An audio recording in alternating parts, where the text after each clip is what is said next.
Hey, it's Vanessa from CraftyGemini.com. Today I'm here with some hand sewing basics, courtesy of my friends at AllFreeSewing.com. So first things first, we're going to cover the tools that we need for hand sewing. Here we have our needles, okay? These are the type of needles that you want. The ones that you see here are actually sewing machine needles. They come in packs like this, and I want to show you what they actually look like so you don't get mixed up.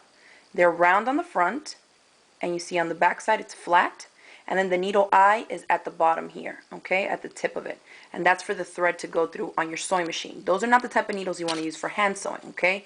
So we'll put those aside. The ones that you want come in different packs like this. They may come in different compartments, but oftentimes you see them in these little round things, and you can see there's different sizes, how wide they are, how big the needle eye is, how long the actual needle is, etc. So you'll get the one that you need for your specific project. And as you can see, the needle eye is up top on these, and these are the ones that you want to use for hand sewing. Aside from the needles, here we have some fabric to stitch on.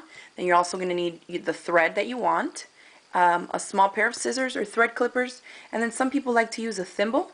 I don't like to use them because they're rather bulky and they bother me, but you just have to play around, and depending on the different type of stitches that you'll be hand sewing, you'll figure out whether or not you need one. So now we're ready to thread our needle.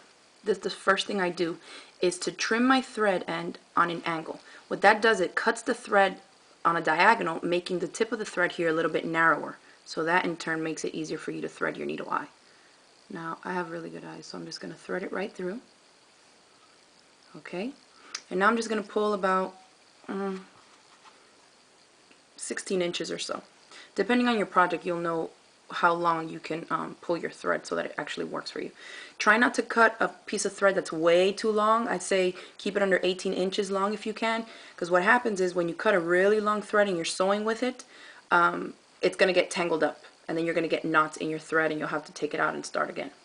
So this is what we're going to do. I put the needle, I threaded the thread through the needle eye, and now I have one short tail and then one long. This is how you want to have it when you're doing single strand hand sewing. Now I'm going to tie a knot on the end of the longer one. Okay, we see there? This is how I like to do it. I'm just going to wrap it around my finger, and then with my thumb I roll. You can see there how I twisted the thread. Now I just grab it from up here and pull it down, and it makes a little knot. Okay, it's a little ugly, so sometimes when it shows up like that I just trim off the end so I get a nice little knot at the end. Okay, that's one way of doing it. Let me show you again. The end of the long tail of the long thread, right? Wrap it around my pointer once, roll it with my thumb, pinch it up here, and pull it down. Okay?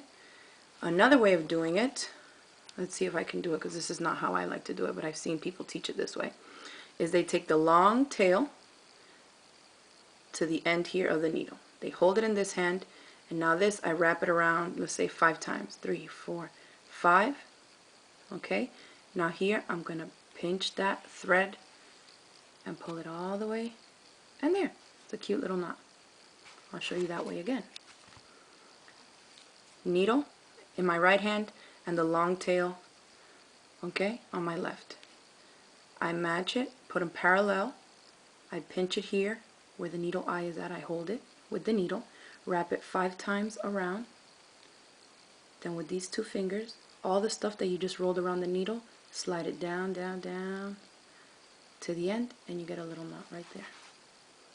Trim away the little long tail, and now you're ready to start hand sewing. Now I'm going to show you how to do a running stitch, which is a really basic stitch, and it's the same setup that we just did. Remember, a long tail with a knot at the end and then a shorter one. So first I'm going to show you on this fabric just so you can see what the stitch actually looks like. I'm right-handed, so I'll go into the fabric and come up. Just take a little pinch, about 1/4 inch, and come up. Normally, if this was an actual project, obviously this is the front and I wouldn't have a knot on here, so I'd come up through the back side, but I just want you to see what the stitch looks like. About 1/4 inch next to where this thread is coming out, I'm going to go back into the fabric, and then I'm going to come back out about 1/4 inch next to it. You see that? The thread is coming out there. I'm inserting the needle again about 1/4 inch from here, and then pulling it out another 1/4 inch from there. And I'm saying 1/4 inch just because I'm a quilter and those are the measurements that we use, but you can just eyeball it. It can be closer, it can be wider, depending on your project or whatever your style is. So here's the running stitch. It just goes up and down. So in and up out of the fabric. You see it there? Needle there. Okay, so just in and come up and pull your needle out. In and come up and pull the needle out. Okay, real simple. Now I'll show you a more practical perspective. Say you were hemming a pair of pants. This is how you would do it. Pretend this is my pant leg, and here's the hem that I folded inside, okay, and folded under, and I want it to be stitched there. In this case, from the inside of the pant, I would come in here because I want my knot to be on the back side. So just come in through the back and up to the front. Okay, really, really close to where this thread is coming out is where you want to go back in, because you don't want it to show. Real small stitch, just like that. Then on the back, instead of coming up close here, I'm going to come up a little bit of a ways down this way. So I can minimize the amount of stitches that I need, and that way you won't see the stitching on the outside. And this is called a blind hem stitch. Put it right back in, right next to it. So you see that they're not long stitches like I showed you here. They're more like little bites of the fabric, so that it's holding the hem in place, but you're not actually seeing the stitches. So you'd stitch the entire width around your whole pant leg opening for your hem. Okay, pretend this is my last stitch, and I'll show you how to end off now. So I'll take that last stitch, and as my thread is on the back side, okay, you see I'm going in, pull my needle back.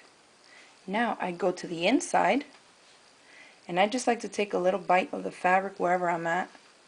And you see, as it's pulling this last loop, I'll put my needle through the loop once and twice. And when I pull it, there it goes. It ties off a little knot right there. And that's it. I'll show you once again. Take a little bite of the fabric. Oh, I pulled it too far. Let me show you again. Take a thing. As you pull it, and it forms this loop, don't pull it all the way through. So leave that loop there formed and put the needle in once and twice. And just pull it all the way down. And it makes a little knot.